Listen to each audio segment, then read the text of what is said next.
Aujourd'hui, il me semble nécessaire de revenir sur les événements tragiques qui se déroulent dans le Donbass et sur les questions clés liées à la sécurité de la Russie. Je vais commencer par ce que j'ai dit dans mon discours du 21 février de cette année.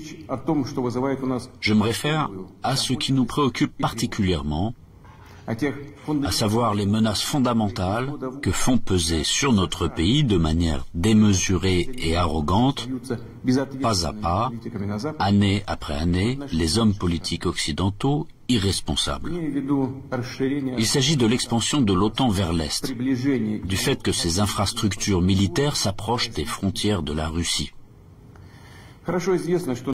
On sait très bien que depuis 30 ans, nous nous efforçons, avec persistance et patience, de parvenir à un accord avec les principaux pays de l'OTAN sur les principes de sécurité égale et indivisible en Europe. En réponse à nos propositions, ça n'a toujours été que soit des tromperies et des mensonges cyniques, ou des tentatives de pression et de chantage, alors que l'Alliance Atlantique, malgré toutes nos protestations et préoccupations, ne cesse de s'élargir. La machine de guerre est en marche, et, je le répète, elle s'approche très près de nos frontières. Pourquoi tout cela arrive-t-il? Pourquoi cette attitude arrogante consistant à parler dans l'optique de sa propre exclusivité, infaillibilité et permissivité? D'où vient cette attitude indifférente et dédaigneuse à l'égard de nos intérêts et de nos demandes absolument légitimes? La réponse est claire. Tout est clair et évident. L'Union soviétique s'est affaiblie à la fin des années 80, puis elle s'est effondrée.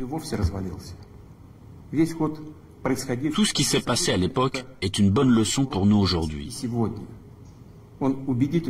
Cela a mis en exergue que la paralysie du pouvoir et de la volonté est le premier pas vers la dégradation complète et l'oubli.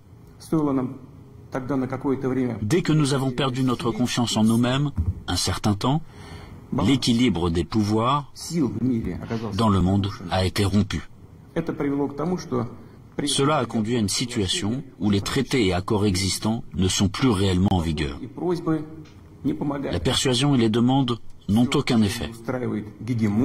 Tout ce qui ne convient pas aux détenteurs de l'hégémonie, aux grands de ce monde, est qualifié d'archaïque, obsolète et inutile. Et inversement, tout ce qui leur semble avantageux est présenté comme la vérité ultime, est imposé à tout prix, de manière insolente, par tous les moyens. Ceux qui ne sont pas d'accord finissent à genoux.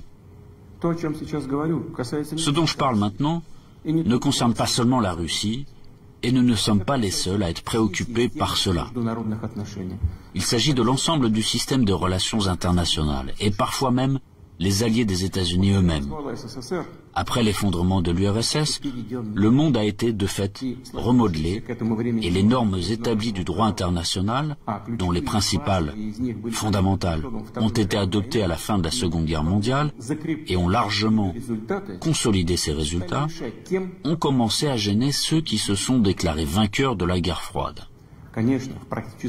Bien sûr, dans la vie pratique, dans les relations internationales, dans les règles pour les organiser, il était nécessaire de prendre en compte les changements de la situation dans le monde et de l'équilibre même des forces. Mais cela aurait dû être fait de manière professionnelle, progressivement, avec patience, en prenant en compte et en respectant les intérêts de tous les pays, et en pleine conscience de leurs responsabilités. Or non, en raison de l'euphorie due à la supériorité absolue, d'une sorte de forme moderne d'absolutisme, et dans le contexte d'un faible niveau de culture générale et de fatuité de ceux qui ont préparé, pris et promu des décisions qui étaient rentables uniquement pour eux-mêmes, la situation a pris une tournure différente. Voici des exemples tout trouvés. Tout d'abord, sans aucune autorisation du Conseil de sécurité de l'ONU, ils ont mené une opération militaire sanglante contre Belgrade. Ils ont utilisé des avions, des missiles en plein cœur de l'Europe. Plusieurs semaines de bombardements continus sur des villes pacifiques, sur des infrastructures vitales. Il est nécessaire de rappeler ces faits, car certains collègues occidentaux n'aiment pas se souvenir de ces événements. Et quand nous en parlons, ils préfèrent faire référence non pas aux normes du droit international, mais aux circonstances qu'ils interprètent comme ils l'estiment nécessaires. Puis est venu le tour de l'Irak, de la Libye et de la Syrie. L'utilisation illégitime de la force militaire contre la Libye, la dénaturation de toutes les décisions du Conseil de sécurité de l'ONU sur la question libyenne ont conduit à la destruction complète de l'État. Au fait qu'un énorme foyer de terrorisme international est apparu, au fait que le pays s'est trouvé plongé dans une catastrophe humanitaire dans l'abîme de la guerre civile qui a duré plusieurs années et se poursuit encore, la tragédie à laquelle des centaines de milliers, des millions de personnes ont été condamnées, non seulement en Libye, mais dans toute cette région, a provoqué un exode migratoire massif de l'Afrique du Nord et du Moyen-Orient vers l'Europe. Un sort similaire a été réservé à la Syrie. Les opérations militaires de la coalition occidentale sur le territoire de ce pays, sans le consentement du gouvernement syrien et sans la sanction du Conseil de sécurité de l'ONU, ne sont rien d'autre qu'une agression, une intervention. Cependant, l'invasion de l'Irak, qui n'avait aucun fondement juridique non plus, une place particulière. Comme prétexte, ils ont choisi les prétendues informations fiables dont auraient disposé les États-Unis sur la présence d'armes de destruction massive en Irak. Pour preuve, le secrétaire d'État américain agitait publiquement devant le monde entier un tube rempli de poudre blanche assurant tout le monde qu'il s'agissait d'une arme chimique en cours de développement en Irak. Et puis il s'est avéré que tout cela était une manipulation, du bluff. Il n'y avait pas d'armes chimiques en Irak. C'est incroyable, surprenant, mais le fait est là. Il y a eu des mensonges au plus haut niveau étatique et du haut de la tribune de l'ONU. Et en conséquence de cela, il y a eu des sacrifices énormes, des destructions, une progression incroyable de terrorisme. En fait, on a l'impression que pratiquement partout, dans de nombreuses régions dans le monde, là où l'Occident vient mettre en place son ordre, cela se termine en blessures sanglantes qui ne cicatrisent pas, en plaies que sont le terrorisme international et l'extrémisme. Tout ce que j'ai évoqué en est l'exemple le plus flagrant, mais ce n'est en aucun cas le seul exemple du mépris du droit international. S'ajoutent à cela les promesses faites à notre pays de ne pas étendre l'OTAN d'un pouce vers l'Est. Je le répète, ils ont menti, ou en termes populaires, ils nous ont tout simplement arnaqués. Oui, on entend souvent dire que la politique est quelque chose de sale, peut-être, mais quand même pas à ce niveau-là. Après tout, un tel comportement de tricheur contredit non seulement les principes des relations internationales, mais surtout les normes de moralité et d'éthique généralement reconnues. Où sont la justice et la vérité ici? Ce ne sont que des mensonges et de l'hypocrisie. Par ailleurs, des hommes politiques, des politologues et des journalistes américains eux-mêmes écrivent et parlent du fait qu'un véritable empire du mensonge a été créé aux États-Unis ces dernières années. Difficile de ne pas être d'accord avec ça, c'est ainsi. Mais il ne faut pas jouer les modestes. Les États-Unis restent un grand pays, une puissance avec un rôle moteur. Tous leurs satellites non seulement leur donnent raison, avec résignation et humilité, ils se joignent à leur rhétorique pour n'importe quelle raison, mais ils copient également leur comportement. Ils acceptent avec enthousiasme les règles proposées. Par conséquent, nous avons toutes les raisons d'affirmer avec certitude que l'ensemble de ce qu'on appelle le bloc occidental, formé par les États-Unis à leur image, est, dans cet ensemble, cet empire du mensonge. Quant à notre pays, après l'effondrement de l'URSS, malgré toute l'ouverture sans précédent de la nouvelle Russie moderne, la volonté de coopérer honnêtement avec les États-Unis et d'autres partenaires occidentaux, et dans les conditions d'un désarmement quasi unilatéral, ils ont immédiatement essayé d'aller jusqu'au bout, de nous achever, de nous détruire complètement. C'est exactement ce qui s'est passé dans les années 90, au début des années 2000, lorsque l'Occident, dit collectif, a soutenu très activement le séparatisme et les gangs de mercenaires dans le sud de la Russie. Quels sacrifices, quelles pertes tout cela nous a-t-il alors causé? Quelles épreuves avons-nous dû traverser avant de briser définitivement le terrorisme international dans le Caucase? Nous nous en souvenons et nous ne l'oublierons jamais. En fait, jusqu'à récemment, ils n'ont cessé de chercher à nous utiliser dans leurs propres intérêts, de détruire nos valeurs traditionnelles, de nous imposer leurs pseudo-valeurs, ce qui nous consumerait, nous, notre peuple, de l'intérieur. Ces attitudes qu'ils imposent déjà agressivement dans leur pays et qui conduisent directement à la dégradation et à la dégénérescence, car ils contredisent la nature humaine. Cela n'arrivera pas et personne n'y est jamais arrivé. Cela ne fonctionnera pas non plus maintenant. Malgré tout, en décembre 2021, nous avons une nouvelle fois tenté de nous mettre d'accord avec les États-Unis et leurs alliés sur les principes pour assurer la sécurité en Europe et le non-élargissement de l'OTAN. Tout cela en vain. La position américaine ne change pas. Ils ne considèrent pas comme nécessaire de négocier avec la Russie sur cette question clé pour nous. Ils poursuivent leurs propres objectifs et négligent nos intérêts. Et bien sûr, dans cette situation, nous nous demandons, que faire ensuite? À quoi s'attendre? L'histoire nous apprend qu'en 1940 et au début de 1941, l'Union soviétique a tenté d'empêcher, ou du moins de retarder, la guerre par tous les moyens. Pour ce faire, elle a essayé littéralement jusqu'à la dernière minute de ne pas provoquer un agresseur potentiel, il n'a pas pris ou reporté les mesures les plus nécessaires et les plus évidentes visant à se préparer et repousser une attaque inévitable. Et les mesures qui ont finalement été prises étaient dramatiquement tardives. En conséquence, le pays n'était pas prêt à faire face à pleine capacité à l'invasion de l'Allemagne nazie qui attaquait notre patrie sans déclaration de guerre le 22 juin 1941. L'ennemi a été arrêté, puis écrasé, mais à un coût colossal. La tentative d'amadouer l'agresseur à la veille de la Grande Guerre patriotique s'est avérée être une erreur qui a coûté cher à notre peuple. Au cours des premiers mois de la guerre, nous avons perdu de vastes territoires stratégiquement importants et des millions de personnes. Nous ne ferons pas une telle erreur une deuxième fois. Nous n'en avons pas le droit. Ceux qui revendiquent la domination mondiale publiquement, en toute impunité et, je le souligne, sans aucune justification, nous déclarent, nous, la Russie, leur ennemi. En effet, ils disposent aujourd'hui de grandes capacités financières, scientifiques, technologiques et militaires. Nous en sommes conscients et nous évaluons objectivement les menaces qui nous sont adressées constamment dans le domaine de l'économie, ainsi que notre capacité à résister à ce chantage impudent et permanent. Je le répète, nous les évaluons sans illusion, de manière très réaliste.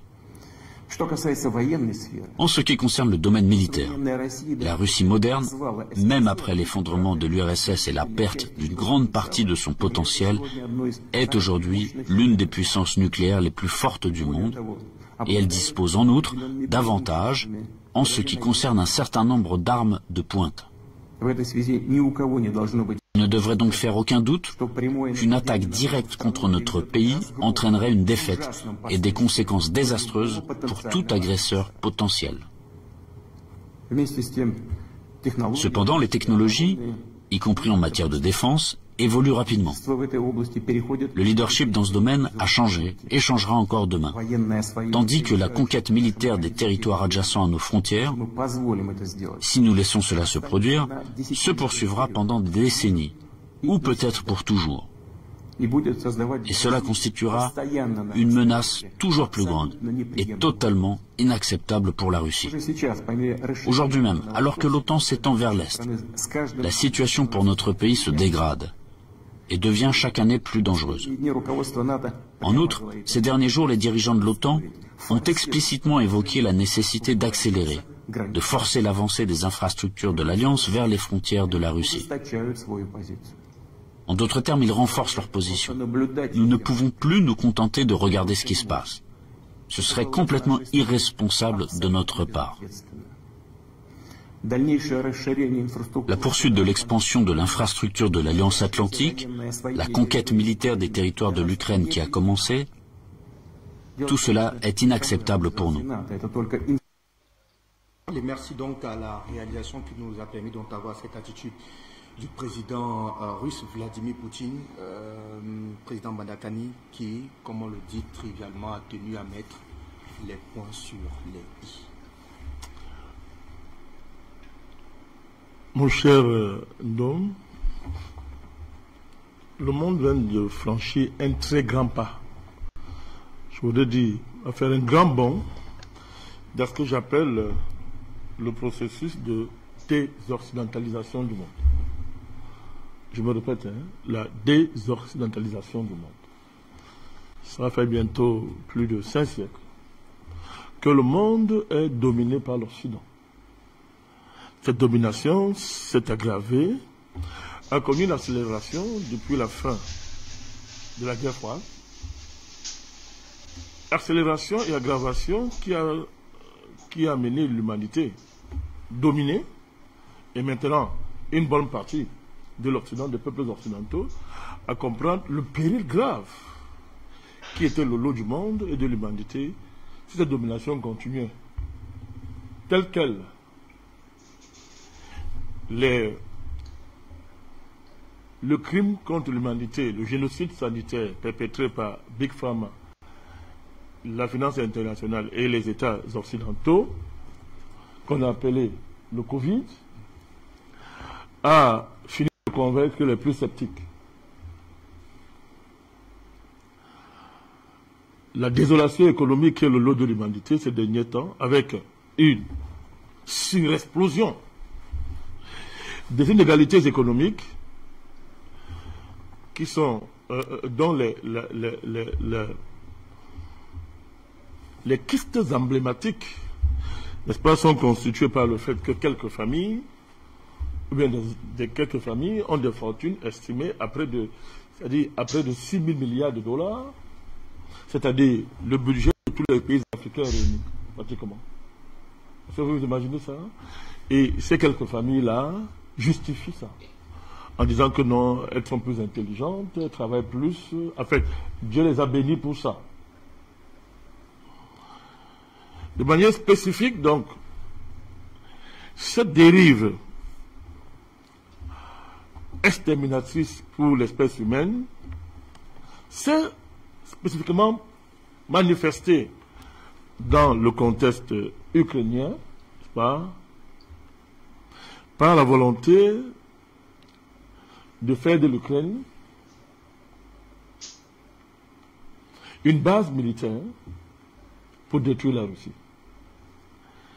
Et ça fait plus de, si on prend pour référence depuis la chute du mur, depuis 89, la chute du mur de Berlin, n'est-ce pas, avec les engagements qui avaient été pris des deux côtés, du côté occidental et du côté russe, n'est-ce pas, pour respecter un ensemble de clauses, n'est-ce pas, de clauses. Donc ça fait pratiquement plus de 20 ans, mon cher Gosse, mon cher Ndom, plus de 20 ans, qu'il y a ce processus de militarisation extrême de l'Ukraine avec un objectif clair, détruire la Russie. Donc ce ne sont pas des mots. Le président Poutine, ce ne sont pas des mots. Il est important de rappeler ça pour cracher sur la sale propagande que les médias occidentaux veulent déverser en disant qu'on est en train d'envahir l'Ukraine. On a envahi l'Ukraine. Comme si Poutine se levait un matin, il allait envahir l'Ukraine. En faisant le silence sur tout le processus, n'est-ce pas, doublement décennal, consistant, n'est-ce pas, à militariser l'Ukraine à un niveau inacceptable avec le but de détruire la Russie. Donc, c'est ça qui est la conséquence qu'on voit aujourd'hui. Le président Poutine a tout fait pour éviter ça. Il a donné des gages, il a pris des initiatives, il a tendu la main aux Occidentaux. À l'OTAN, on sait beaucoup de lui, on l'a méprisé son pays, et voilà la conséquence. Alors, mais c'est extraordinaire ce qui se passe là, parce que personne n'a prévu ça. Personne n'a vu venir. Mais pour les naïfs, ceux qui suivent les discours, qui suivent la géopolitique mondiale, savent que depuis au moins 8 ans, le président Vladimir Poutine annonce les couleurs et dit ce qui va arriver. On peut prendre pour point de départ le rôle qu'il a joué pour infliger une défaite aux Occidentaux, à l'OTAN, dans la guerre contre la Syrie. C'est-à-dire que les signaux étaient là. Et nous avons dit ici que la puissante défaite de l'OTAN en Syrie marquait un tournant majeur dans la géopolitique mondiale. Je n'ai pas vu venir. Mais ça continue. Dans les différents discours qu'il a fait à ce qu'il appelle aux conférences de Valdé qui est un peu le centre géopolitique russe, n'est-ce pas? Là, je crois que c'était l'année dernière, ou il y a 2 ans l'année dernière, Poutine a dit que j'ai tracé des lignes rouges. C'est moi qui trace les lignes rouges. Et malheur à ceux qui vont les franchir. Mais là encore, les gens n'ont pas vu venir. Les gens n'ont pas vu venir. L'OTAN et l'Occident, n'est-ce pas, aveuglés par un rapport irrationnel à la puissance, n'est-ce pas, aveuglés par, bref, s'étant lancés dans une voie sans issue de violence, de violence géopolitique, d'accumulation de cycles de violence ininterrompus, se sont lancés dans une voie sans issue, n'est-ce pas, voie sans issue, n'est-ce pas, qu'on peut voir à travers un ensemble de phénomènes qui ont surgi dans ce pays-là, n'est-ce pas, des phénomènes tels que la spéculation financière, qui font que les gens ne travaillent plus, qui font que le travail est pratiquement dégradé, le travail est rabaissé, le travail est méprisé au profit du capital. Donc ça a débouché sur un kyste spéculatif qui a complètement emballé les économies occidentales et ont créé des situations où il y a beaucoup d'argent qui circule, mais les populations s'appauvrissent de jour en jour. La vie devient impossible en Occident. Les classes sociales n'arrivent plus à se renouveler. Vous avez l'exemple des Gilets jaunes. Et cette situation, n'est-ce pas, est exploitée par les criminels qui sont à la tête des pays occidentaux pour aggraver, n'est-ce pas, pour détruire la vie sociale et politique, la criminaliser à outrance.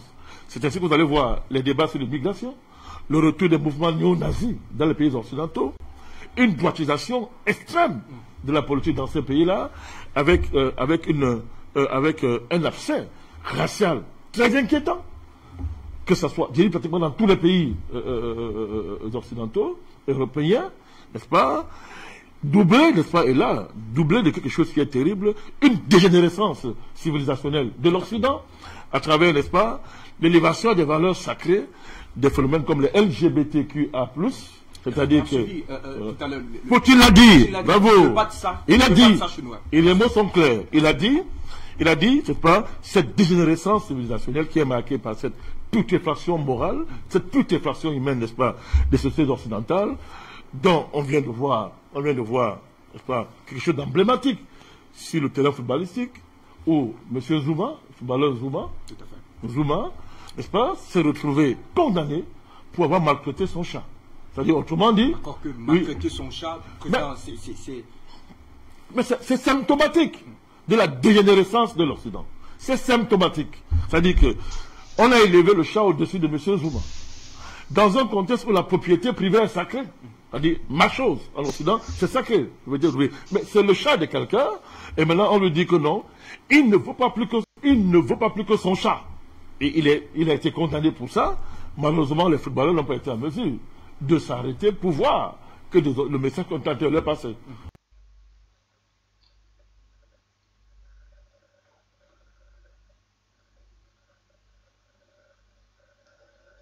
Donc, c'est tout ça, Fabrice Dôme, qui a abouti à ce qu'on voit là. Ou par une conjonction de circonstances extraordinaires. Par un processus historique dont l'histoire lui seule maîtrise le secret, Poutine a décidé, n'est-ce pas, de remettre de l'ordre en Ukraine. C'est une remise en ordre, c'est le mot. Il n'y a pas d'invasion. Je l'assume, hein. Il ne faut pas avoir peur des Occidentaux. D'abord, ils sont finis là. Remise en ordre. Et qu'est-ce qu'on voit? C'est extraordinaire. Cette remise en ordre, on a plus ou moins l'impression que désormais tout le monde connaît son rang. La France, elle est bouche bée, l'Angleterre, l'Allemagne, personne n'en parle, même les États-Unis n'osent plus avoir ce ton assez pedant que l'on a connu quand même de ces soi-disant grands États à une période assez lointaine peut-être aujourd'hui. Non. Le maître militaire du monde maintenant est connu. Le patron militaire du monde est connu. Et je l'ai dit depuis 2 ans ici, que je dis ici, sur vos plateaux, que la Russie est la première puissance militaire du monde. Certains se sont moqués de moi, n'ont pas compris. Parce qu'il y a une sous-information géopolitique que je peux comprendre. Je l'ai dit ici. Et voilà ça, voilà les preuves. Le patron du monde, sur le plan militaire, parle. Et ce n'est pas un phénomène. Il ne faut pas seulement voir la Russie. Et la Russie n'est que la face visible d'un iceberg géopolitique, d'un processus géopolitique de transformation du monde, qui a commencé ici en Afrique, il faut le dire. En Afrique aussi, par le mouvement panafricaniste, néo-panafricaniste, qui a renouvelé le débat géopolitique mondial. C'est-à-dire en déshabillant l'Occident et en présentant l'Afrique sur un nouveau visage au monde, loin des discours habituels officiels de l'Occident. Et c'est ça coïncidé, n'est-ce pas, avec les intérêts vitaux de pays comme la Russie, comme la Chine, qui ont compris que s'investir en Afrique est la garantie de leur avenir géopolitique. Deuxième niveau de coïncidence. Troisième niveau de coïncidence, tout à l'heure j'ai soulevé ça, je ne reviendrai pas, mais le majeur, c'est la crise du Covid. Les Occidentaux ont craché en l'air, c'est tombé sur leur nez. D'abord, leurs peuples ont commencé à les déshabiller eux-mêmes, démontrant au monde entier qu'il n'y a pas de démocratie là-bas et que l'Occident n'a jamais fait ce qu'on appelle la liberté. C'est parce qu'on dit qu'on connaît la liberté que c'est une vérité. Là, avec la crise sanitaire, on a compris qu'ils ne savent pas ce qu'on appelle la liberté parce que vous ne pouvez pas comploter aussi, de manière aussi scientifique contre la liberté, en fabriquant de manière artificielle une pandémie, par des virus artificiels. Vous ne pouvez pas, c'est-à-dire qu'il faut être un ennemi de la liberté pour élaborer et planifier une telle dynamique pour détruire les libertés comme ça a été fait à travers ce qu'on appelait la pandémie du coronavirus.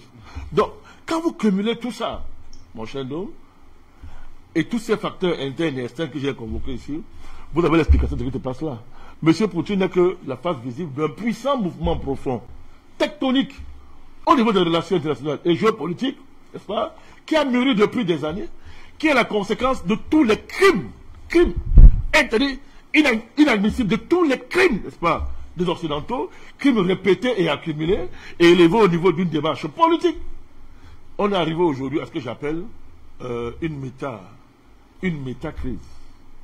Une métacrise, parce que désormais, c'est le destin de l'espèce humaine qui a été touché, qui est mis sur la table. Et là, je vais ajouter ce que j'estime être ma touche en matière d'analyse géopolitique. Quand vous touchez l'espèce humaine, le vrai Dieu entre en scène. Et quand le vrai Dieu entre en scène, vous avez des événements comme ceci, mon cher Dôme, où vous avez un renversement subit pour l'immense majorité des habitants de la planète, un renversement subit, n'est-ce pas, des rapports de force au niveau international. Qui pouvait imaginer ça il y a 5 jours, il y a 6 jours? Je dis, au niveau de l'entendement populaire, au niveau de l'entendement des populations, des peuples dans le monde, personne n'imaginait que ça pouvait se passer ici. Personne n'imaginait que l'Occident ne vaut rien. Personne n'imaginait que cet Occident qui braille, en réalité, ne vaut rien. Voilà, il ne valent rien. Ils ont manipulé l'Ukraine, ils ont manipulé les dirigeants ukrainiens. C'est vrai que les Ukrainiens eux-mêmes ne sont pas innocents. Une bonne partie de l'Ukraine n'est pas innocente parce que, voilà, ils ont joué à un jeu pendant des années, ça se retourne contre eux. Tout à fait. Donc, mais ils ont bien manipulé l'Ukraine, mais quand l'Ukraine aujourd'hui subit les revers de ces errements politiques, l'Occident l'a abandonné, vous le voyez? Et le président l'a d'ailleurs dit. Abandon. Aujourd'hui, je ne vois plus. Il faut durcir le temps, il faut marcher comme ça. Aujourd'hui, le président Zelensky qui dit être totalement abandonné par ses amis, entre guillemets, de l'OTAN et de l'Europe. C'est ça l'événement extraordinaire. C'est-à-dire, l'Occident est nu. C'est terminé. Leur crédibilité est perdue. C'est fini. Qui peut encore faire le moins de crédit à ces gens? Ils ont perdu le crédit au niveau, déjà, des valeurs éthiques, des valeurs morales, de la moralité géopolitique. Ils ont perdu. Comme ils ont toujours procédé par la force, ils terrorisaient les peuples de la terre par la force. Maintenant, qu'est-ce qu'on voit? Que même à ce niveau, ils ne valent rien. Monsieur Macron fait pitié. Bon, il faut pitié le lui. C'est-à-dire que, à défaut, il fait rire. Il fait rire. Regardez le Premier ministre anglais. Regardez le fantôme de Washington. Fantôme. Regardez l'Union européenne. Ben, c'est un événement extraordinaire, mon cher Fabrice. C'est extraordinaire. Regardez l'Occident. Il n'y a rien en face. Poutine n'a rien en face. Et écoutez les mots de Poutine. Il a dit que le pays qui va tenter va recevoir la correction la plus extraordinaire de son histoire. Donc, jamais on a défié l'Occident de cette manière. Et on voit l'Occident se déshabiller. À Mondovision, se déshabiller. C'est un spectacle méta-géopolitique. C'est un événement méta-géopolitique. Il n'est pas seulement géopolitique. Il y a là une main divine extraordinaire. Extraordinaire. C'est-à-dire que la géopolitique mondiale a rencontré les intérêts cosmiques. C'est-à-dire, c'est méta, c'est-à-dire ça c'est méta géopolitique. Mais c'est extraordinaire. C'est-à-dire que l'Occident, c'est terminé, mon cher Noub. C'est-à-dire que c'est fini. Ces gens-là, mais moi j'ai pris le temps de faire le tour de tous les médias occidentaux. Mais c'est pas possible. C'est-à-dire, j'ai vu les Occidentaux s'insulter eux-mêmes. C'est-à-dire, constater, prendre acte de leur déclassement géopolitique. C'est-à-dire, comment ils sont en train de sortir de l'histoire. C'est-à-dire, j'ai vu ça ces jours-ci. Il a ça seulement la Russie, les alliés russes. Mais non, personne n'est encore entré en scène. Personne n'est entré en scène. C'est pas commencé. Je vous ai dit tout à l'heure que M. Poutine n'est que la face visible d'un iceberg géopolitique dont les personnes n'est pas imaginable par vous. Moi, je vous ai dit ça. Et j'ai eu à parler de ça ici. Ça fait des années que je dis à ces gens-là, à ces minables-là, que vous ne savez pas à quoi vous avez affaire. Que vous avez souvent fait la géopolitique, mais ce qui se prépare. Et quelque chose que vous n'imaginez pas. Ça fait des années que je dis ça ici. Mais voilà, nous y sommes. Fabrice, nous y sommes. C'est extraordinaire.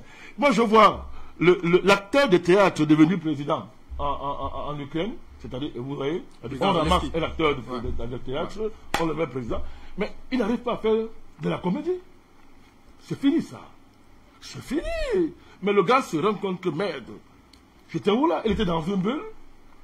Les gars l'ont armé. Ils ont militarisé les frontières très proches de la Russie, violant tous les accords qu'ils avaient avec les Russes à ce niveau-là. Et le monsieur se pardonnait.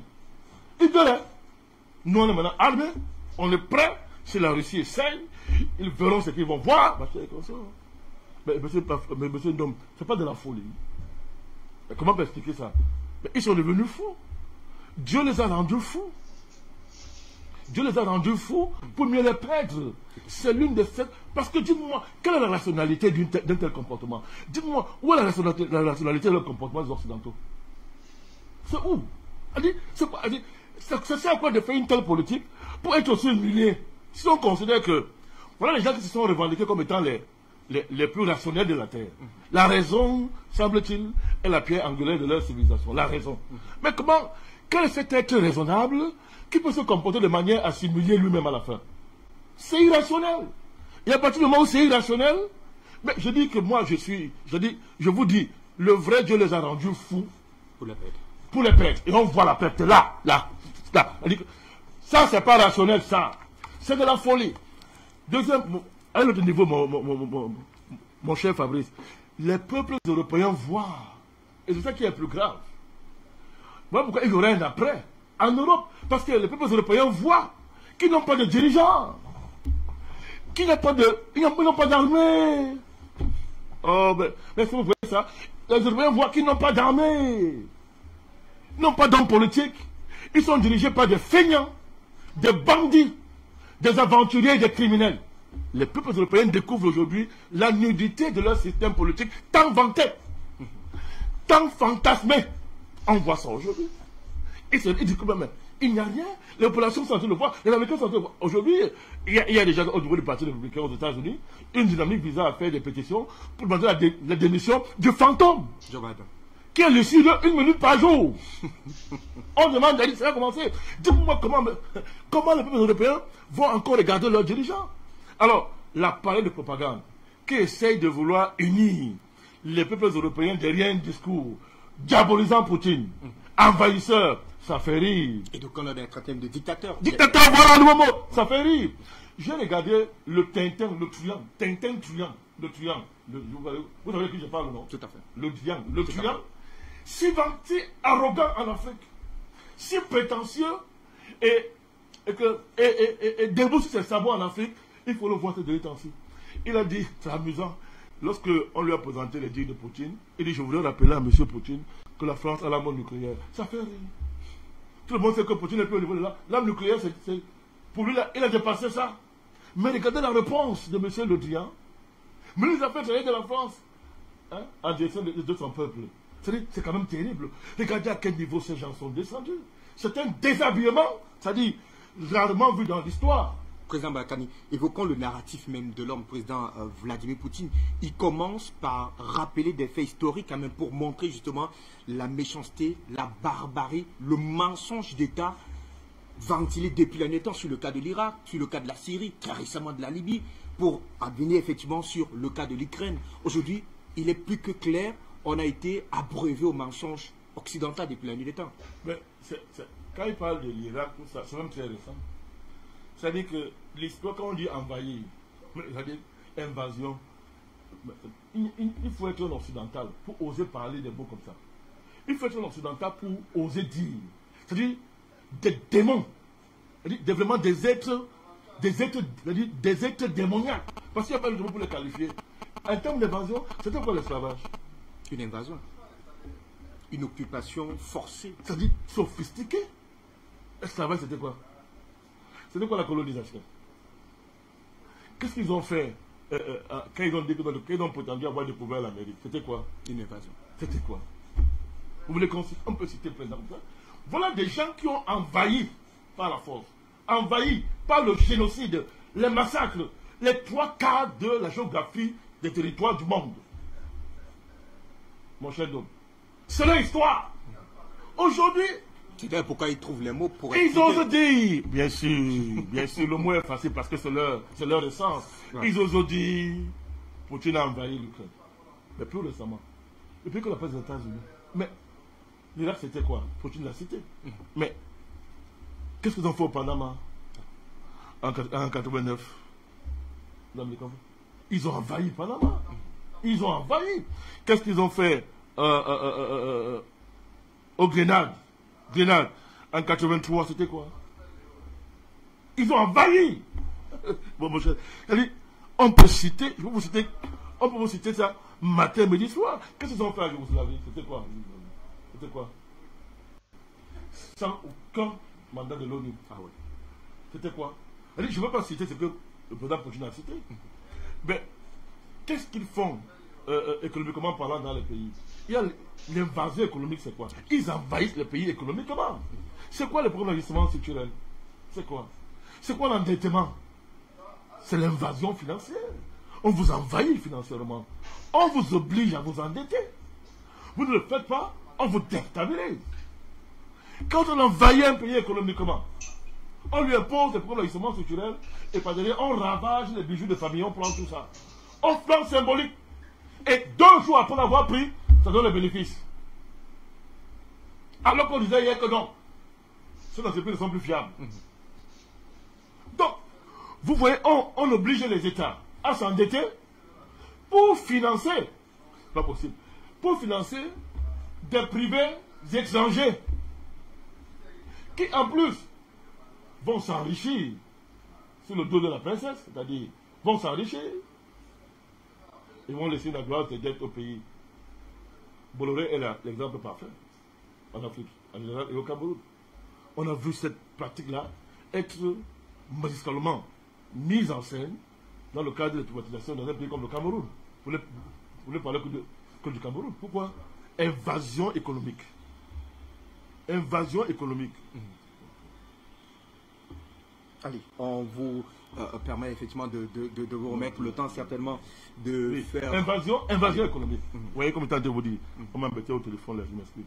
Donc, invasion économique. Donc, je laisse de côté l'invasion culturelle. Mais le Cameroun actuellement a un contentieux sérieux avec un pays qu'on appelle les États-Unis. Qui nous envoie un ambassadeur PD. Je dis bien PD.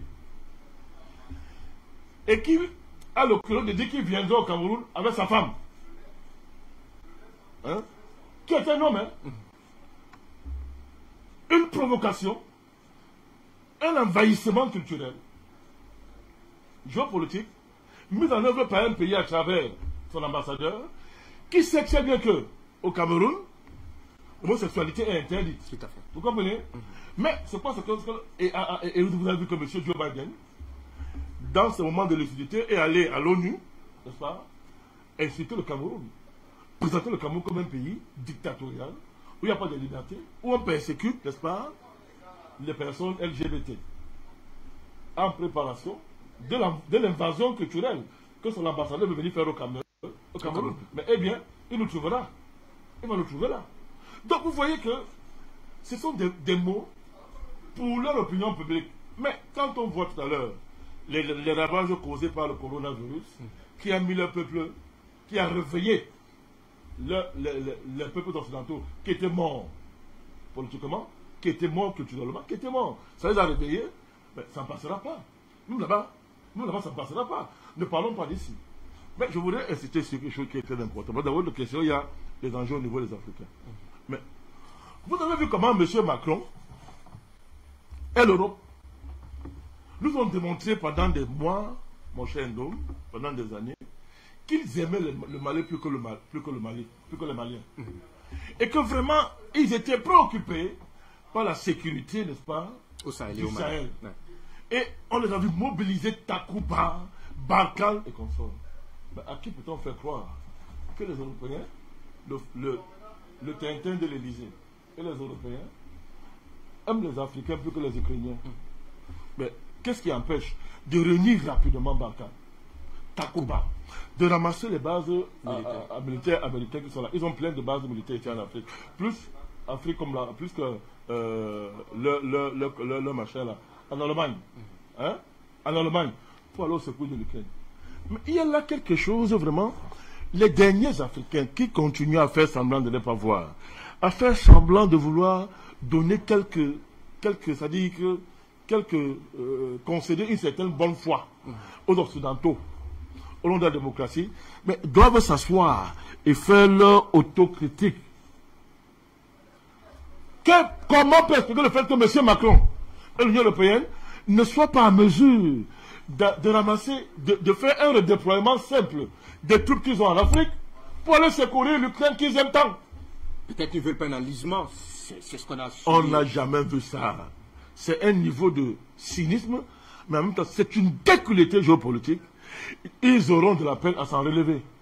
En français, ils auront la peine à s'en relever. Et il y aura des conséquences en Afrique. Tout à l'heure, on y reviendra. Absolument. Les conséquences, les dangers pour les Africains. Absolument. Mais là, ce qu'on voit là, une nouvelle page géopolitique s'ouvre sur l'humanité. On tourne la vieille page. Je crois que là, on vient de signer la fin de l'ère de domination occidentale sur le monde. C'est fini cette année. C'est fini là. Ce qu'on vient de voir là, vraiment, c'est pratiquement du jamais vu dans les relations internationales, du moins, tel que les Occidentaux. Nous les avons présentés ces derniers siècles. Voilà des gens qui se sont toujours illustrés par la guerre. Voilà des gens qui ont toujours élevé la force au niveau du tube principal d'élaboration des relations internationales. Vous avez écouté aujourd'hui un autre Tintin français, François Hollande. Alors, il a un vrai Tintin, un autre Tintin, qui est venu dire, après avoir été reçu par l'autre Tintin, qui gesticule, n'est-ce pas? Hollande a dit vraiment, il faut renforcer les sanctions. Il faut renforcer les sanctions, parce que la diplomatie, ce sont les rapports de force.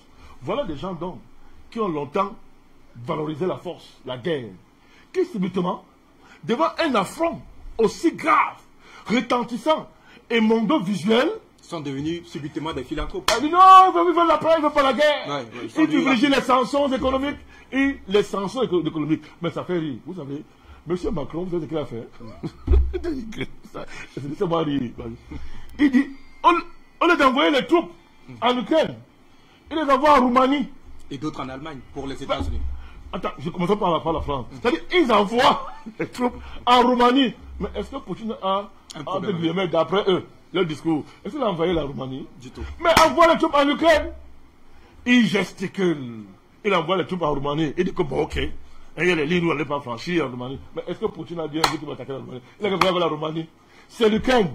l'enjeu de Poutine, c'est l'Ukraine. Ne parlons pas de l'Américain, des États-Unis. Ils renforcent les soldats en Allemagne. En Allemagne. Mais est-ce que, c'est-à-dire, mais rendez-vous compte. Rendez-vous compte. Il faut que les gens prennent la mesure. Bon, ce qui fait pleurer et amuser, c'est-à-dire l'Union africaine. C'est-à-dire vraiment. C'est-à-dire, ouais, Mohamed Fakir et Macky Sall. C'est-à-dire, vous avez vu le communiqué. Voilà les gens qui n'ont jamais réagi quand il y a un problème en Afrique. Jamais. Réaction, c'est-à-dire que supersonique du duo Macky Sall et du Fakir. C'est-à-dire, pour dire que non, vraiment, hein, ils dénoncent vraiment, ils sont attachés au respect de l'intégrité de l'Ukraine. Et qu'il faut rapidement arrêter ça et il faut lancer les négociations sur l'égide des Nations Unies. C'est-à-dire que Macky Sall et le Fakir sont des génies. C'est-à-dire, ils ont tellement réfléchi, ils sont des génies. Macron les a soufflé ça, comme d'habitude. Quelle honte. Quelle honte. L'une des conséquences de cette affaire, c'est que on va dissoudre le marché comme l'Union africaine. Ça ne sert plus à rien, c'est terminé. Oh, le monde des chamboulements extraordinaires arrive. Je l'ai annoncé ici.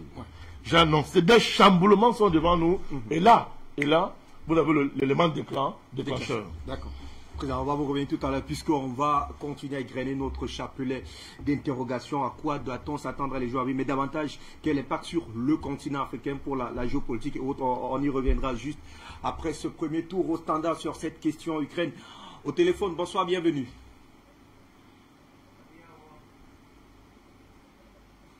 Nous vous écoutons, bienvenue, très cher ami.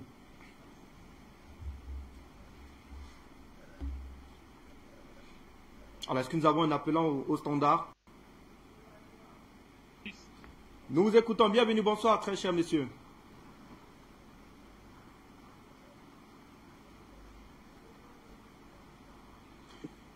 Parlez sans vous réécouter, bienvenue, bonsoir.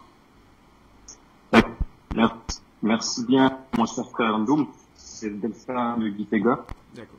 Donc, je transmets mes salutations au président du nouveau mouvement populaire et les spectatrices et les téléspectateurs. Monsieur Bandakani a mangé mes biscuits, et c'est très bien. Je suis très content de ce qu'il a dit. J'aimerais ajouter à son propos simplement que le représentant du Kenya aux Nations Unies s'est autant ridiculisé que les bouffons que sont M. Macky Sall et M. Mohamed Fakir. Passez-moi le terme, parce que vraiment, je ne me sens pas particulièrement représenté par ces conneries soi-disant démocrates en Afrique, l'Union africaine, la CEDEAO et autres. Donc, leur déclaration les engage. Je ne me sens pas du tout engagé et beaucoup de Burundais et de Burundais sont dans le même cas. J'aimerais insister seulement sur un point que M. Bandakani a décrit, et avant lui, ceux qui n'ont pas participé à l'épisode de numéro ce matin. Ce qui est en train de se passer actuellement au niveau de la Russie montre ce que la Russie et la Chine sont venus chercher en Afrique. Ils sont venus chercher des alliances géostratégiques pour éviter de subir des bombardements de l'OTAN semblables à ce que la Libye a subi il y a une dizaine d'années. Donc, je puis vous garantir que le Burundi, parce que c'est mon pays, je sais de quoi je parle, n'est pas prêt à trahir la Russie, ni la Chine. Je sais que des États comme l'Algérie ou l'Éthiopie sont dans la même optique. Donc, comme a dit M. Bandakani, les alliés de la Russie ne sont pas encore exprimés, mais ça ne saurait tarder. Je sortirai en insistant sur un autre aspect. La Russie, ce qu'elle est en train de faire dans la région de l'Ukraine, les gens ne le savent pas. Mais les premiers tsars, c'est-à-dire les premières personnes qui ont porté le titre royal de tsar, venaient d'Ukraine, de Kiev plus précisément, au 9e siècle, ou plutôt au 10e siècle après Jésus-Christ. L'un des plus connus s'appelle Yaroslav le Sage. Il fait partie de la dynastie Ryurikide, qui est d'origine viking, en la personne de Rorik. Ces gens-là ont bâti la Russie. Donc, M. Vladimir Poutine a eu à l'expliquer dans sa prise de parole, il ne saurait abandonner le berceau de la Russie. même si l'Union soviétique n'existe plus, même si l'Empire des Tsars n'existe plus, l'Ukraine reste un berceau culturel de la Russie moderne d'aujourd'hui. Allez demander aux Britanniques qui bavardent à longueur de journée à base de démocratie comment ils réagiraient si on venait leur prendre un territoire qui se trouve dans la région qu'on appelle l'Angleterre, qui s'appelle le Wessex. Le Wessex est aussi le berceau des rois britanniques. Ils n'accepteraient jamais. Donc leur blabla démocratique, non plus court. C'est d'un ridicule. Aujourd'hui, tout le monde le voit. L'Union européenne n'a pas d'armée. Ses politiques ne servent à rien et les Africains doivent prendre le train en marche. Afrique Média, le monde c'est nous. Je m'arrête ici et je vous rends le micro. Merci à vous, très cher ami, d'être passé par ici. On reste au Standard Marseille. Vous nous appelez, je crois, depuis le Cameroun. Bonsoir, bienvenue. Merci, bonsoir. Merci au président Badakani. Oui, vous savez, ce qui se passe actuellement en Ukraine, le monde doit rester attentif. Voilà une réalité. Vous savez, pour ceux qui ne comprennent, qui n'arrivaient toujours pas à comprendre l'Occident, voilà une preuve de plus. Vous savez, subitement, voilà un pays d'Asie qui vous dit un matin, je deviens européen. Donc, ils sont devenus subitement européens. Du coup, puisque la Russie n'apprécie pas ce geste, et étant donné même que une partie de l'Ukraine n'est déjà pas d'accord d'aller vers l'Europe, ce qui est normal. Et ils ont eu à signer des accords entre occidentaux et ukrainiens et russes. Comment, plus de 7 ans, ils n'ont pas encore acté? Pourquoi ils ne veulent pas mettre cela en valeur? Voyez un peu l'ambigu. M. Poutine a observé, les Ukrainiens ne sont pas d'accord. Alors, aujourd'hui, puisqu'ils ont un soutien russe, les Russes ont dit, désormais, je ne dois plus le faire parce que c'est mon territoire. Ce qui est normal. Et aujourd'hui, l'OTAN vous dit, nous n'allons pas envoyer nos militaires en Ukraine. Nous préférons les asphyxier économiquement. Subitement, pourquoi? L'OTAN a envoyé les soldats en Libye. L'OTAN a envoyé les soldats en Syrie. Aujourd'hui, ils ne peuvent plus envoyer les soldats en Ukraine. Alors que l'Ukraine meurt aujourd'hui simplement parce qu'ils ont dit nous devenons européens. La Libye n'était pas européenne, la Libye c'était un pays africain. Mais ils ont envoyé les troupes là-bas. Aujourd'hui, ils n'arrivent pas à lever le petit doigt.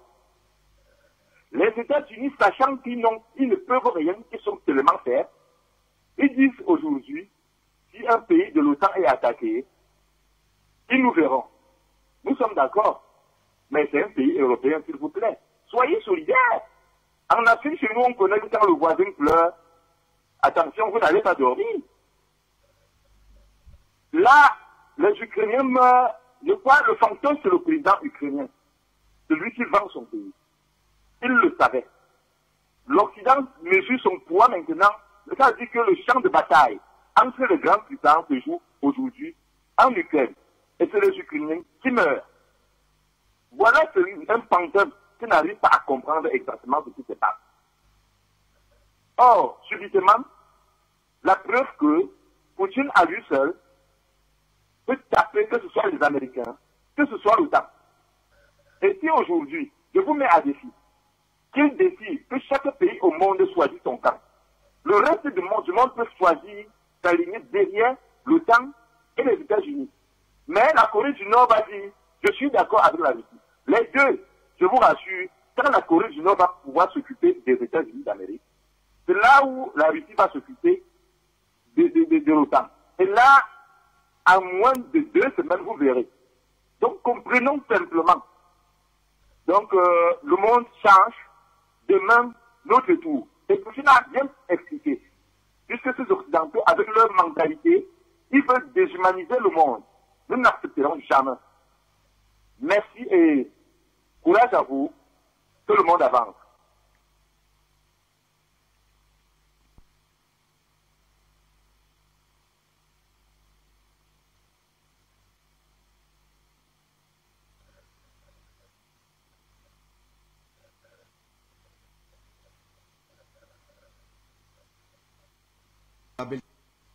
Qui nous retrouve. Bonsoir, bienvenue. Oui, merci de répondre à l'antenne. C'est le que de participer à cette émission. Et déjà, bon, le président Manaka ne cesse de nous aider différents événements dans le monde. Moi, je suis de façon ironique. Ici, on voit les poltronismes américains. Ils ont envenimé la situation, faire croire l'Ukraine que vous avez un lac qui a giflé par les Russes et bon, qui se fait bastonner. Voilà, c'est comme ça. Et donc, les Ukrainiens, c'est déposer, balancer le drapeau blanc pour que ça s'arrête, sinon Poutine va pilonner.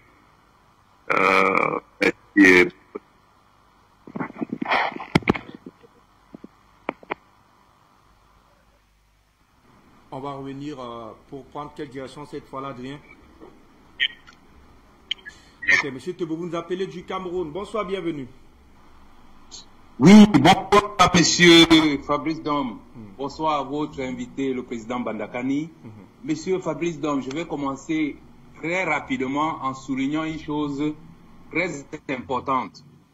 Vous voyez très bien que ce problème était là lors de la présidence du président Trump. Et le président Bandakani nous a déjà dit ici que Biden est le vice-président de Obama. C'est-à-dire que c'est les mêmes gens qui ont tué Kadhafi qui sont revenus au pouvoir et qui sont en train de mettre ce désordre-là. Monsieur Trump respectait Poutine.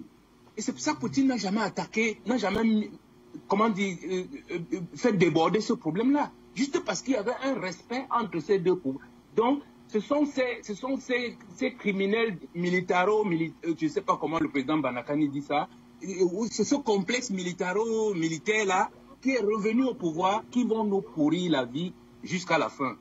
Deuxième autre coïncidence qu'il faut noter, il faut voir que c'est à chaque fois que la France préside l'Union européenne qu'il y a ce genre de problème. Quand ça s'était passé en Géorgie ou bien quelque part en Ossétie du Sud, vous avez vu que c'est Nicolas Sarkozy qui était parti là-bas en tant que président de l'Europe avant que M. Poutine ait eu pitié et a arrêté l'avancée de l'armée russe. Aujourd'hui, M. Macron ne peut pas aller en Ukraine. Et ça nous ramène à la situation au Mali. Si c'est M. Shogel Maïga qui dit qu'on a abandonné le Mali en plein vol, tout le monde va se plaindre. Mais monsieur, comment il s'appelle, ou c'est Bolinski, ou c'est Wolinski là, il n'est pas abandonné en plein vol là. On l'a poussé là, on dit vas-y, va t'attaquer au grand ours russe. Et maintenant que monsieur Poutine a sorti les griffes, ils ne peuvent plus bouger. Ils l'ont abandonné en plein vol. Et je vais terminer avec une petite note positive quand même, monsieur Fabrice Dom, parce que la nature fait bien les choses. Vous avez tous ces enfants-là, de la MINUSCA, de la MINUSCO, de Barkhane, de Takuba, qui sont abandonnés dans le Sahel africain, qui les prennent et qui les envoient en Ukraine. Depuis, on se demande mais où va aller Barkhane, où va aller Takuba et tout, mais la réponse est toute trouvée. Envoyez-nous ces hommes là-bas en Ukraine, qu'ils aillent combattre là-bas, qu'ils nous laissent dans notre prairie, dans notre jardin d'Éden naturel que Dieu nous a donné. Dieu ne nous a pas donné autre chose sur cette terre, nous les Africains. C'est moi la paix. Voilà ce que souhaitait dire M. Ndom. Bonne soirée à vous. Merci d'être passé par ici. On va à Paris pour prendre la réaction de Vincent qui nous attend depuis un moment. Bienvenue Vincent. Oui, bonjour. Bonjour mon président Banakani. Bonjour. J'aime m'appeler quand vous êtes là. À chaque fois vous dites quelque chose.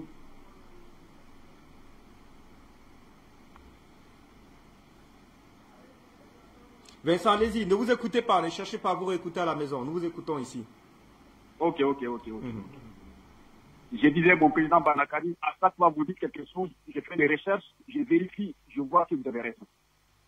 vous avez raison sur toute la ligne. Vous êtes un prophète pour l'Afrique. Croyez-moi là-dessus, vous êtes un prophète. Vous avez dit un jour que l'ONU va s'effondrer. Vous avez exactement raison. Ça commence. L'ONU va s'effondrer tôt ou tard. Ces gens-là sont des criminels. Ces gens-là sont des criminels. Bon, ce qui concerne l'Ukraine, le comédien de l'Ukraine et le Tintin de l'Élysée, ça c'est l'exemple pour tous les peuples du monde. Quand vous mettez des comédiens à la tête de votre État, voilà ce qui arrive. Les Européens sont où maintenant aujourd'hui? L'Amérique, elle est où aujourd'hui? L'Amérique est si puissante. Elle est où l'Amérique aujourd'hui? Elle est passée où l'Amérique? Elle est passée où le Tintin de l'Élysée qui s'agit en France? Ils sont là, sanctions, sanctions, sanctions. On ne peut pas sanctionner un pays comme la Russie, c'est un grand pays. C'est le pays le plus grand, le plus vaste du monde, la Russie. Les Russes se sont préparés depuis des années pour ça. Ils ne sont pas stupides. Mais ils sont obligés de faire comme ça, les Européens. S'agiter comme ça. Venir devant les télé, on va sanctionner Poutine, on va sanctionner les avoirs de Poutine. Comme si Poutine avait un centime dans les banques françaises. Ce sont des comédiens, ces gens-là. Ils jouent uniquement sur l'Afrique. Les dirigeants africains, réveillez-vous. Je suis en France ici. Quand ils croisent un Français, ils ne peuvent même pas te regarder en plein visage, tellement ils sont peureux. Pourquoi les dirigeants africains ont peur de ces gens-là? Je n'arrive pas à comprendre. Et quand je vois M. Banakani parler, je suis vraiment fier. M. Banakani, je dis, je vous adore. Que Dieu vous bénisse. Bonne soirée. Merci beaucoup. Merci à vous. Vincent, depuis la France, on va sortir, je crois bien, avec Mme Cissé pour venir vous retrouver, président Banakani, puisqu'on va évoquer notamment la valeur de ces sanctions ventilées, ça et là, par l'Europe sur l'Ukraine. Madame Cissé, nous vous recevons. Bonsoir, bienvenue. Votre réaction? Et bonsoir, Ndoum. Bonsoir, Banakani. Et vraiment, merci pour tout Afrique Média. C'est grâce à vous que nous avons les vraies informations, l'information juste à travers le monde. Président Banakani, vraiment on était tellement heureux hier par ce qui s'est passé que à la fin de la journée, j'ai vu des pseudo-intellectuels, des soi-disant intellectuels venir nous contrarier en nous disant que pourquoi nous sommes heureux que la Russie annexe l'Ukraine et nous plaignons quand la France annexe un pays ici. Pourquoi? Vraiment, on a beau parler, ils n'ont voulu rien comprendre. Pourquoi nous nous réjouissons? Pourquoi? Donc pourquoi ce deux poids, deux mesures? Vraiment, ça nous a fait mal pour ces intellectuels-là. Et puis au plan militaire, il faut reconnaître que c'est une victoire pour la Russie. La Russie a battu cet OTAN-là au plan militaire, au plan politique, au plan vraiment à tous les niveaux. Je crois que nous n'en voulons plus cette civilisation dite occidentale. La civilisation occidentale, la mission civilisatrice de l'Occident, ça nous fatigue, ça nous a bousillé, ça crée, voilà les dommages, les conséquences, la misère, le terrorisme, la mort, les génocides, les coups d'État. Vraiment, et puis maintenant je m'adresse aux Africains. Dans cette affaire-là, il n'y a pas de neutralité à avoir. Nous attendons la position, les déclarations de tous les Africains. Il n'y a pas de neutralité à avoir. Et l'opportunité, elle est bonne, elle est belle, elle est à saisir. Il faut que chacun clarifie sa position. Vraiment, on attendait les déclarations de la CEDEAO et il paraît que notre président, il veut envoyer une armée, je crois, aider la France pour soutenir l'Ukraine. Donc vraiment, merci Afrique Média. Merci à vous, Madame Tissi. On referme le standard pour vous retrouver sur le plateau, président Banakani. Il semblerait donc que la voie de la violence, entre guillemets, vous avez démontré, il y a, comme dirait quelqu'un, il y a maïs devant. Et donc maintenant, les Européens se jouent les philanthropes, c'est-à-dire qu'on ne veut pas détruire le monde, on ne veut pas détruire les êtres humains. On va procéder par les sanctions économiques. Quelles valent finalement ces sanctions économiques ventilées par les États-Unis? D'ailleurs, le président ukrainien a d'ailleurs dit dans sa récente sortie que pour lui, ces sanctions ne sont pas encore assez suffisantes. Les sanctions imposées par le reste du monde, disons-le comme ça, le bloc de l'Est à la Russie ne sont pas davantage suffisantes. Il faudrait davantage d'ici le temps. Que valent donc ces sanctions, président Banakani? D'abord, la situation que vit le comédien président de l'Ukraine est évidemment tragique pour que nous, on ajoute encore. Donc, par élégance, on ne va pas l'accabler. Maintenant, avant de répondre pour les sanctions, je vais régler ce que Mme Cissé vient de dire. Les gens qui disent, j'ai écouté. Ouais. Vous savez que souvent on écoute tout et n'importe quoi, c'est la fin de bien. Parce qu'il y a des gens qui écoutent tout. Il paraît que c'est la liberté. Vous savez, la Russie a annexé l'Ukraine. Ça fait rire, ça. Ça fait rire, c'est amusant. La Russie est née à Kiev. Comment vous faites pour vous annexer vous-même? Comment quelqu'un peut annexer sa propre maison? Je pose la question. Les gens, les Africains pro-occidentaux sont prêts à tout pour justifier leur allégeance honteuse, historiquement honteuse, mon cher Ndo, à l'Occident. Ils sont prêts à tout, à raconter tout et n'importe quoi. Et la Russie a annexé l'Ukraine. La Russie est née à l'Ukraine, à Kiev. C'est le berceau de la Russie, l'Ukraine. Alors, pas possible. L'Ukraine est une création. L'Ukraine moderne est une création de Lénine, Vladimir Ilyich Ulyanov, de son vrai nom. Lénine. C'est lui qui a créé et fabriqué l'Ukraine. Il parle de quoi? Tous les Occidentaux savent que l'Ukraine, c'est la Russie. Il n'y a qu'en Afrique où on entend des choses comme ça. C'est du n'importe quoi. Vous voulez maintenant comparer ça à des gens qui traversent des kilomètres, sortent de chez eux et viennent prendre, envahir, arracher, voler ce qui ne leur appartient pas, ce qui n'est pas d'eux, ce qui n'est pas de leur. Il parle de quoi? Il parle de quoi? Donc, c'est-à-dire, c'est pas possible. Alors, il parle d'une prétendue indépendance de l'Ukraine. Ça fait rire. Ça fait rire.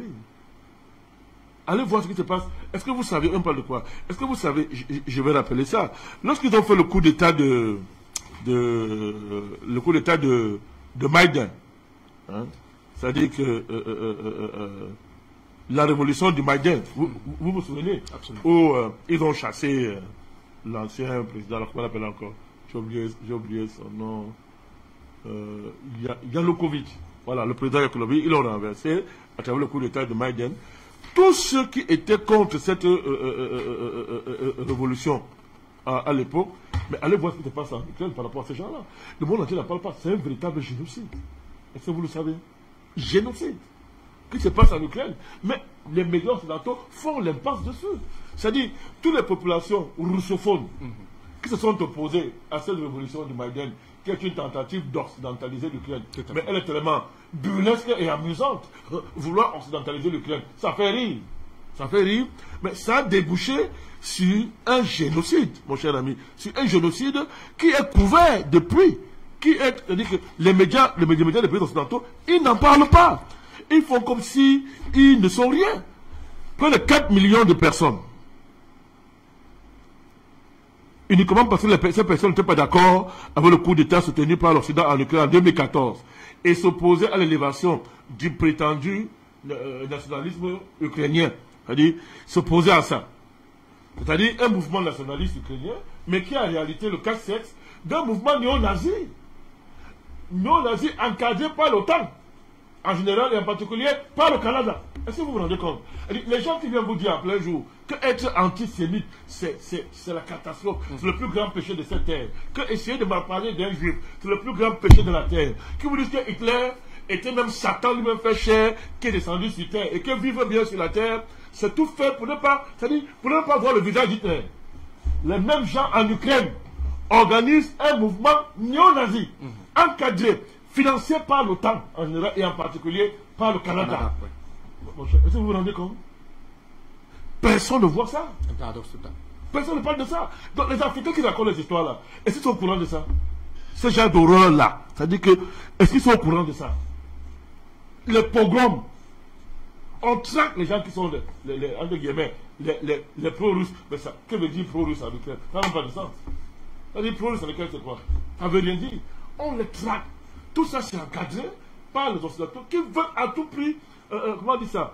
La dérussophibe. Ils veulent occidentaliser l'Ukraine en comment on dit ça? Déracinant. En purgeant, vous êtes gentil, déraciner c'est petit, en purgeant les Ukrainiens, n'est-ce pas, de leur nature russe. Tout à fait. Mais il n'y a rien de plus violent que ça. Vous voulez purger quelqu'un, c'est-à-dire que vous voulez purger quelqu'un de sa nature, de sa culture, vous le purgez pour enlever ça. Mais c'est plus que l'épuration ethnique, c'est plus que le génocide, il faut trouver un autre nom pour ça. Mais c'est ce qu'ils font en Ukraine. Aucun média n'en parle. Comme ils sont silencieux au Yémen. Qui parle du Yémen? Qui parle du Yémen? Qui enlève au Yémen? Ce sont eux. Avec l'Arabie Saoudite, qui est la plus grande démocratie du monde. Vous comprenez? La démocratie du monde. Donc vraiment, les Africains, c'est comme on l'a dit, on s'y tait. Il n'y a pas annexion de l'Ukraine. Que les gens se taisent. Il y a remise de l'ordre. On remet de l'ordre. On remet de l'ordre. Ça, c'est une vraie mission de police. Voilà ce qu'on appelle une vraie mission de police internationale. Voilà une vraie mission internationale qui sera à tout point de vue bénéfique pour l'humanité. Je dis bien à tout point de vue. Vous comprenez?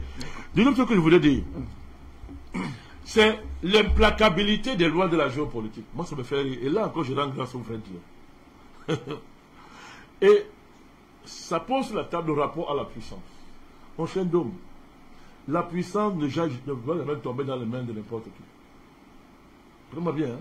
Ce qu'on appelle la puissance ne doit jamais tomber dans les mains de n'importe qui. Le malheur a frappé l'humanité quand la puissance est tombée dans les mains de l'Occident. Le malheur, c'est un malheur. Ça équivaut même au symbolisme biblique, pour ceux qui lisent la Bible, qu'on appelle la chute de l'homme. Ça équivaut à la chute de l'homme. Et vous me rappelez qu'en latin, Occident veut dire occidere, justement la chute. Coïncidence symbolique, hein. Coïncidence symbolique, mais pas pour nous, nous ne sommes pas naïfs, on comprend bien ça. C'est un malheur, c'est une tragédie pour l'humanité que la puissance. Les efforts de l'humanité visant à accumuler la puissance, à la domestiquer pour la libération de l'homme, ont connu un réveil tragique. La puissance, mon cher Dom, est tombée dans le même ce qu'on appelle l'Occident. Regardez ce qu'ils en ont fait. Regardez ce qu'ils en ont fait, mon cher gosse. Ces gens-là ont oublié que la puissance a des lois. Celui qui maltraite parce qu'il est puissant sera maltraité. Celui qui tue parce qu'il est puissant sera tué, mon cher Dom. Celui qui détruit parce qu'il est puissant sera détruit, mon cher Dom. Celui qui égorge parce qu'il est puissant sera égorgé. Toute la folie de l'Occident, toute son inconsistance, toute son immaturité historique et civilisationnelle, pour être gentil, mais surtout, toute sa méchanceté essentielle, se manifeste dans le fait que voilà des pays qui ont osé croire qu'ils pouvaient faire démentir les lois implacables de la géopolitique, en accumulant la puissance sur la puissance, en se jetant dans la technologisation des sociétés pour remplacer les racines culturelles, les racines des civilisations, ce que Sergei Lavrov appelle l'ADN culturel de l'humanité. On peut remplacer ça par la technologisation à outrance, n'est-ce pas, de la vie humaine, pour basculer dans ce qu'ils appellent l'intelligence artificielle. C'est à fait. N'importe quoi. Donc, pour revenir aux sanctions. Je vais revenir. D'accord. Donc, je suis très heureux de voir, regardez là, devant vous, comment l'implacabilité de la géopolitique se manifeste devant vous. Voilà les gens qui ont tué, qui ont égorgé, qui ont génocidé, qui ont massacré, qui ont fait des pogroms. Et on levait ça au niveau d'une démarche géopolitique. Les voilà rattrapés par l'implacabilité des lois de la géopolitique. Donc ce n'est que le début. L'Occident va payer tout le mal qu'ils ont fait aux autres nations. L'Occident va payer tout le sang qu'elle a versé sur cette terre. Les Occidentaux vont payer, ce n'est que le début. Nous on le dit depuis très longtemps. Voilà pour venir aux sanctions. Moi ça me fait rire. D'abord, j'ai dit, hein, moi je veux faire d'abord un raisonnement logico-comique. Parce qu'amusons-nous un peu. Comment ça fait 10 ans, mon cher Dom, que les Occidentaux sanctionnent la Russie, vrai ou faux? Et les sanctions ont toujours eu pour but, ils nous ont dit que les sanctions visaient à paralyser l'économie russe, donc à affaiblir sérieusement la Russie. Dites-moi comment un pays qui est sous sanction depuis 10 ans devient aussi puissant au point de bastonner à mon deux vision, de fouetter à mon deux vision l'Occident, qui, elle, n'a jamais connu les sanctions économiques. Expliquez-moi ça. Inexplicable. Donc, quand j'ai dit ça, j'ai tiré une conclusion. Le mot sanction, c'est une rhétorique pour essayer de masquer leur échec devant leur peuple. Ils veulent flatter encore leur peuple. Et c'est l'occasion de se demander, mais les peuples occidentaux, là, il y a un problème. ont-ils été civilisés un jour? Il y a un problème. Elle dit que, mais comment on fait pour avoir les dirigeants comme ça? Hein? C'est-à-dire que leurs dirigeants les prennent tellement pour des idiots qu'ils ont le courage de venir dire aux Européens que, aux Américains, aux Européens que, écoutez, nous allons les... Le fantôme de Washington, Lucie de 1 minute par jour, a dit que nous allons écarter la Russie de l'économie mondiale. C'est-à-dire que vraiment, c'est la folie. Hein? Il était fou. On l'a tellement rempli, on l'a drogué d'amphétamine là. Hein? Hein? J'ai dit que pour qu'il vienne faire pour raconter des bêtises, je parle de Joe Biden. Mais c'est la folie. Mais vous avez sanctionné quelqu'un depuis 10 ans en disant que non, les sanctions vont le finir, vont l'amener à la raison. Et plus ça va faire économiquement, il viendra se plier. Mais au bout de 10 ans, il ressort plus puissant. Et il vous écrase militairement et il vous dit à mon vision que si quelqu'un est un homme chez vous là, hein, comme ils ont toutes les femmes là chez eux maintenant. Là. Je rappelle que le prix du gaz a connu. Mais j'y arrive. Il reste 5 minutes pour sortir de cette émission. Donc, comment vous faites donc, je suis en train de vous démontrer de manière simplement logique que le discours sur les sanctions, ça fait rire. C'est-à-dire que vraiment c'est une impuissance à faire pleurer. C'est la manifestation de l'impuissance. L'Occident est impuissant et elle parle pour parler. Et elle dit n'importe quoi. Les sanctions, la Russie est sanctionne depuis 10 ans. Voilà le résultat, voilà le résultat des sanctions. Un pays plus puissant, puissant militairement, puissant économiquement. Je vous donne quelques éléments. Je ne parle pas du gaz, tout le monde voit le gaz. Je ne parle pas du gaz. Je ne parle pas du blé. Vous comprenez? Prenez un pays comme l'Amérique. Les sanctions russes là, avant que cette crise ne commence, la Russie a enlevé tous ses avoirs aux États-Unis. De deux. Je pense seulement le hamburger. Les Russes consomment au moins 10 millions d'hamburgers par jour. Est-ce que vous le savez? 10 millions. Donc, si Poutine fait seulement la réciprocité, McDonald's va fermer. Pareil pour Coca-Cola. Et c'est pas seulement dans ce domaine. Vous avez plein de domaines comme ça, où les Russes ont des capacités de réciprocité en matière de frappe économique en termes de sanctions, que l'Occident ne veut pas supporter. Et d'ailleurs, tous les Occidentaux les plus lucides, j'ai suivi, j'ai fait le tour de leurs médias, disent que c'est de la folie ces sanctions. C'est de la folie. Voilà l'Allemagne. Entre les États-Unis avec la division. L'Allemagne a sanctionné la Russie sur un oléoduc qui ne fonctionne pas encore. Ça vous dit rien? Ça dit Nord Stream 2. Ça ne marche pas encore. On a seulement certifié. Le vrai truc qui marche, Nord Stream 1, l'Allemagne n'a pas fait de sanctions. Ça vous dit rien? Près de 50% de l'approvisionnement de l'Allemagne en matière de gaz passe par ce gazoduc. Et je vais même plus loin encore pour vous demander l'hypocrisie des Européens. 45% de l'approvisionnement de toute l'Europe en gaz vient de la Russie. Bon, autrement dit, si les sanctions sont sérieuses, si c'était monsieur était des garçons, comme on dit chez nous, il frapperait Nord Stream 1 et dirait aux Russes, votre gaz, on n'en veut plus. Pourquoi ils ne sanctionnent pas là immédiatement en termes de gaz? Pourquoi ils ne sanctionnent pas en matière de gaz? Ils vont seulement faire des sanctions aériennes, c'est-à-dire des histoires qui n'ont pas de sens. Vous comprenez? Ils ont voulu sanctionner au niveau du SWIFT, le réseau de messagerie, n'est-ce pas, sécurisant, qui garantit les transactions financières internationales. Vous savez qui sont opposés à ça? Vous savez? Joe Biden. Vous voyez? C'est terminé. Vous voyez? Parce que, donc, et là maintenant je vais vous dire, que la Russie n'est que la face visible d'un iceberg que personne ne voit. C'est-à-dire que tôt ou tard, même qu'ils sanctionnent ou pas, la prochaine étape, c'est la dédollarisation de l'économie mondiale. Et à ce niveau-là, il y a un pacte entre Poutine et Xi Jinping, le président chinois. Et derrière, vous avez plein d'États dans le monde qui sont déjà à l'intérieur, y compris les patriotes américains, qui aujourd'hui sont majoritaires aux États-Unis. Rendez-vous dans les élections à mi-mandat aux États-Unis. Vous allez voir ce qui va se passer. Actuellement, aux États-Unis, en matière de sondage, Trump est plus populaire que jamais auparavant. Trump. Que jamais auparavant. Que les Américains comprennent qu'ils sont fait avoir par. Ils ont un fantôme à voler les élections et à la Maison-Blanche. Il a fantomatisé la Maison-Blanche. Regardez l'extrême faiblesse des États-Unis, mon cher Dom. Entendez ça un jour, l'Amérique est déshabillée. Elle ne veut plus rien sur la scène internationale. Depuis que le fantôme est entré à la Maison-Blanche. C'est tant mieux ainsi. Ne parlons pas de l'Europe. Vous voyez? Ils n'ont pas d'armée. Ils n'ont pas d'armée. Ils n'ont rien. Et voilà donc, je termine. Voilà donc cet Occident, cette Europe, qui propose un New Deal aux Africains. Tout à fait. Et vos vos présidents, vos plantons de présidents, n'est-ce pas, ont couru pour aller s'asseoir avec Macron. Et la prostituée là, qui est présidente de l'Union européenne, la commission, von Leyen, elle est dans les scandales, c'est-à-dire corrompue jusqu'aux os. Ils sont allés s'asseoir pour faire le New Deal. Quel New Deal? Donc, voilà les gens avec qui vous allez faire le New Deal. Ils ne sont pas en mesure de protéger un pays européen qu'on appelle l'Ukraine. Et ils vous apportent un New Deal, mon cher parti, un New Deal. Donc, les dirigeants africains, pro-occidentaux, mon cher Dom, tremblent dans leur chambre, en commençant par le terroriste rebelle d'Abidjan. Vous comprenez? Vous avez vu son niveau, non? Il a dit l'autre jour à Boubou Sissé dans leur conversation, pourquoi? Que la Russie a de vieux matériel, 11e puissance mondiale, ça ne vaut pas le Canada. Eh bien, il est certainement en train de réfléchir que peut-être après l'Ukraine, on n'y arrivera pas certainement. On n'arrivera pas. Mais ce n'est pas lui qui a dit que ce n'est pas le grand économiste, le génie. Est-ce qu'il y a un génie à la République Ouattara?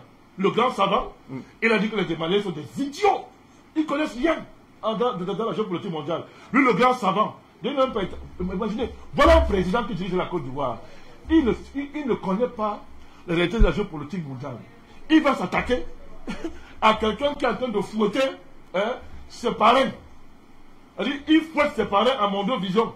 Mais quand il finira avec les parrains, mais quels viendront les protéger? Vous comprenez pourquoi Macky Sall a couru? Pour aller communiquer avec le fakir, n'est-ce pas? Le fakir de l'Union africaine. Vous voyez pourquoi ils ont couru? Leurs jours sont comptés et nous l'avons dit ici. D'accord, président Bandakani, merci infiniment pour toutes ces précisions autour donc de cette actu.